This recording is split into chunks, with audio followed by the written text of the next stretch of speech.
Have you ever felt like you are living in some sort of alter reality? Maybe it's just, this is how it was for me. My dreams were so big and my reality was so not close to my dreams that it created this constant dissonance between who I felt like I wanted to be or should be and who I actually was and the reality of my current life or relationship status or situation, all right? And if you know anything about me, you know my situation is one for the books. So we all have our stories, right? We all have our shit. And my question for you is, have you ever felt like, why me? When am I gonna catch a break? And what the fuck is even life? All right, it's the existential questions that we're gonna be talking about today. So I'm doing things a little bit differently today. I am video recording as well as podcasting at the same time. So in this episode, I am going to just read an article that I just wrote. So we're kind of encompassing all my strengths here, okay? Speaking, writing, and talking. Speaking and talking is the same thing. Ugh, how annoying. I meant being on camera. So anyways, actually, I'm not really sure that those are all strengths, but I feel like they are in my head. Speaking of fantasy and fairy tale land, that's where I live. In my world, I'm excellent at all of those things. Of course, I have plenty to work on, but anyways, okay, so what I'm gonna do today is I'm just going to read this article I wrote because I think I would have loved to have read this 5 or 10 years ago, and it really addresses that shit that lingers in the back of our heads, whether it's a dream or a desire or maybe just a question of your potential, that type of thing. And I had a major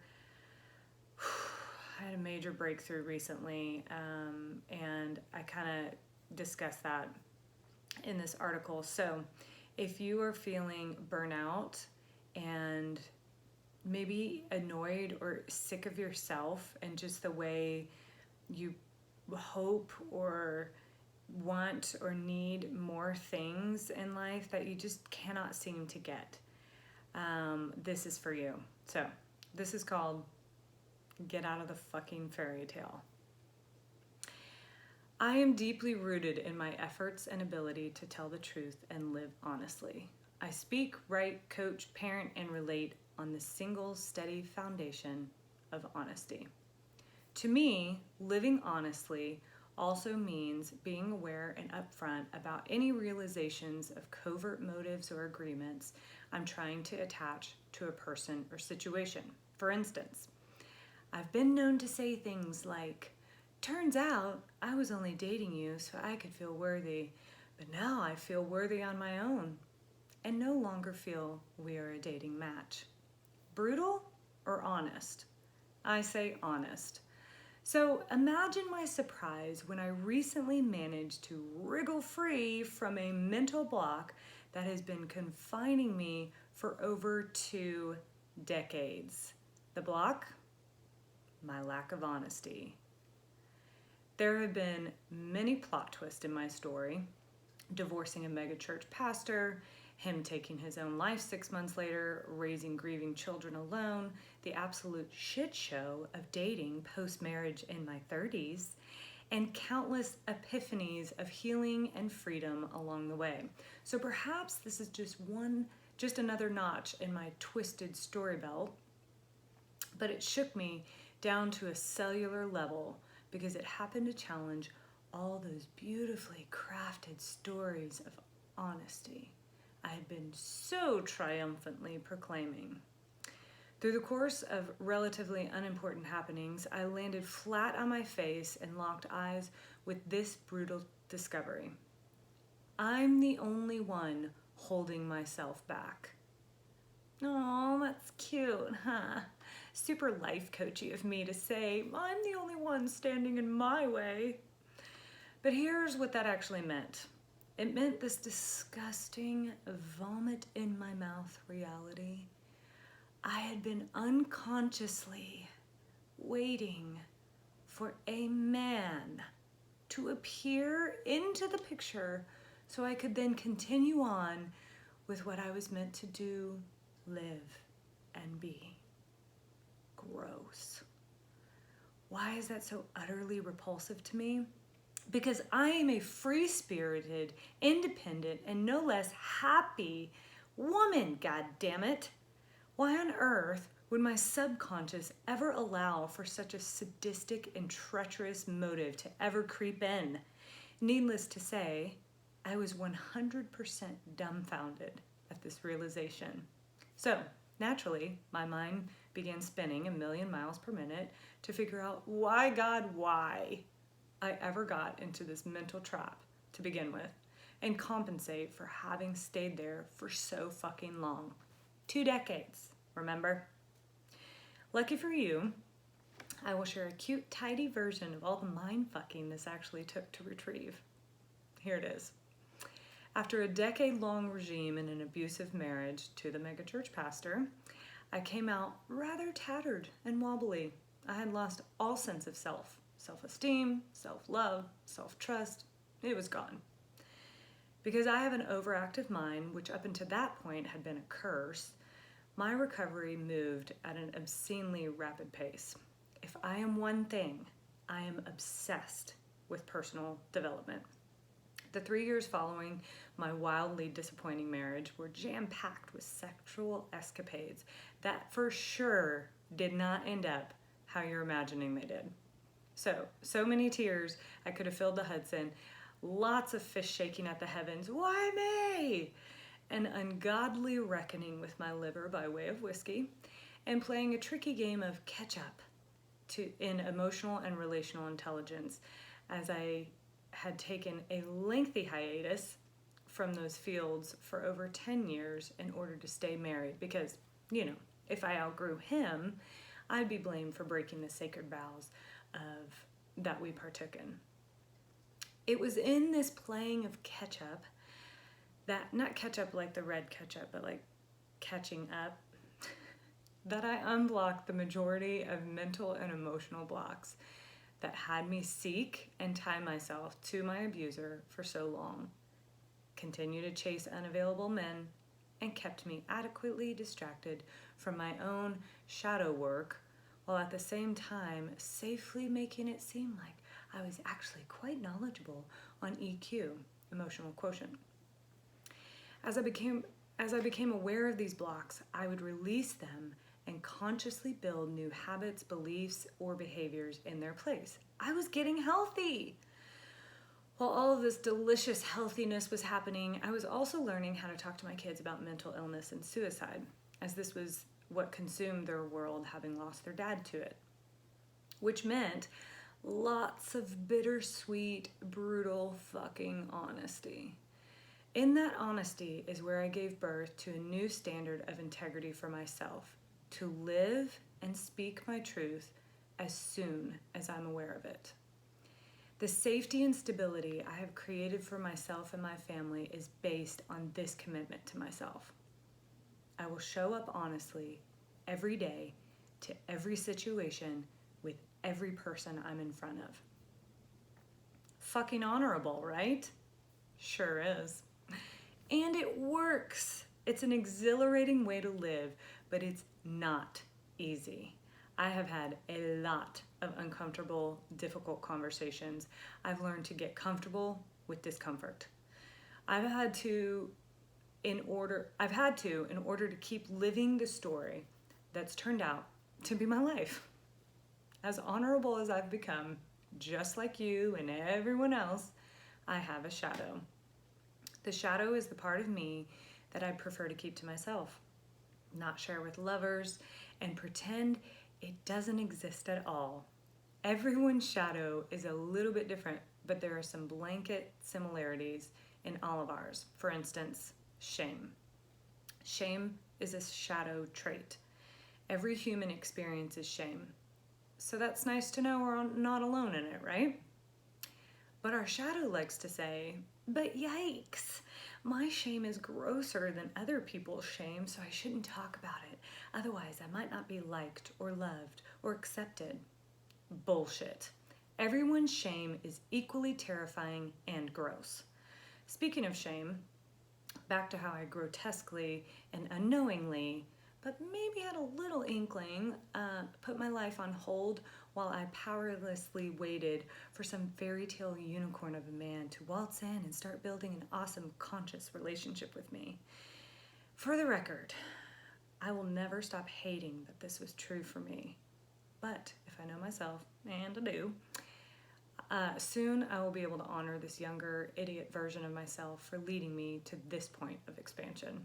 So, I worked through a clusterfuck of heavy, ratchet-ass feelings, drank my way through some grief, and came out the other end with some badass integrity. Cool story.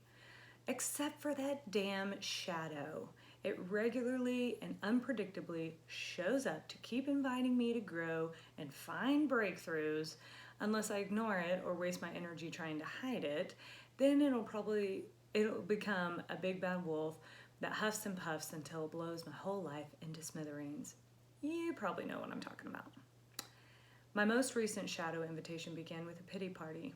Why is everyone else finding their person and not me?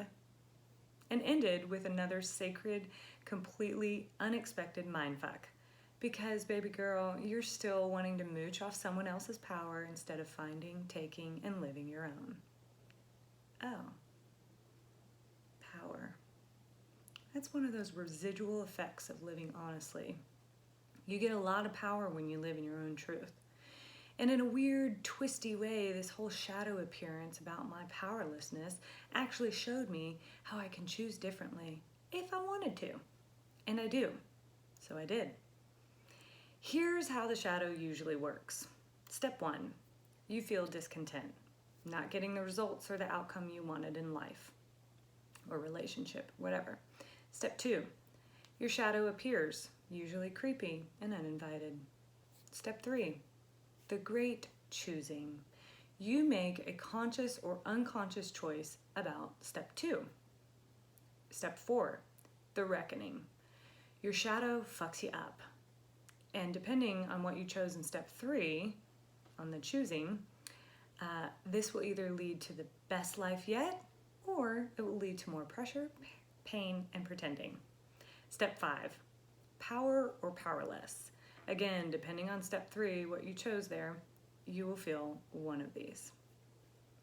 Regardless of what other delectable outcomes I've had from the most recent shadow appearance, and there are a few, this is the biggest.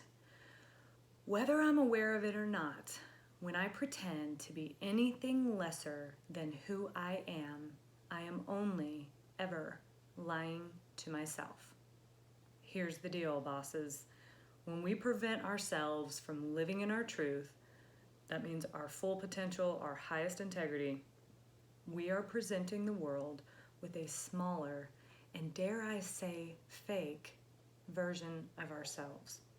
And if you're like me, you were hoping someone else would come along and call bullshit on the whole facade and beckon you into full blossom. Get out of the fucking fairy tale.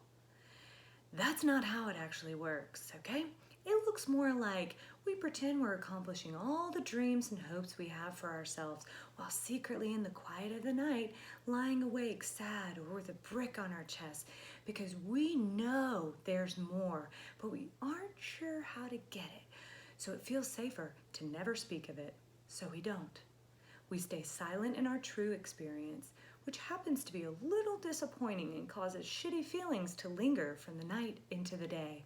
Those days and nights string together, and before we know it, we have a chronic gut issue. We have headaches, insomnia, tussled with the perpetual twitch of the toggle between anxiety and depression. And we surmise, yes, this is in fact just who I am. The danger of not allowing your shadow to teach you is this: you begin to think you are your shadow. And this, well, it's perhaps the precise source of our restless unhappiness. If you want to stop feeling like someone else has the power to make your life so amazing that you actually want to keep living it and start finding, choosing, and living in your own power, then stop lying to yourself. You're only doing yourself a disservice when you pretend what is true isn't, and what isn't is. Stop that shit immediately. Practice being aware of your thoughts and how often you discount your own experience, feelings, needs, pain. Bring all of those swirling thoughts hanging out in the shadows at the back of your mind forward and turn a spotlight on them and start asking them some questions. Get curious about your own thoughts. This practice of awareness in and of itself is going to revolutionize your power meter. Once you've become pretty aware of how often you shove your actual true self under the rug and tell him or her to shut up and go away, then you can start getting intentional about how you want to be honest about your true self, either just with yourself or with others. You'll be off the charts powerful when you start actively, consciously choosing how you want to show up, honestly or not. It's really quite fascinating. I highly recommend this as a lifestyle. Whatever you decide to do with this information today, I hope at a minimum you'll stop lying to yourself, because really, it's not helping anyone in the long run, especially you.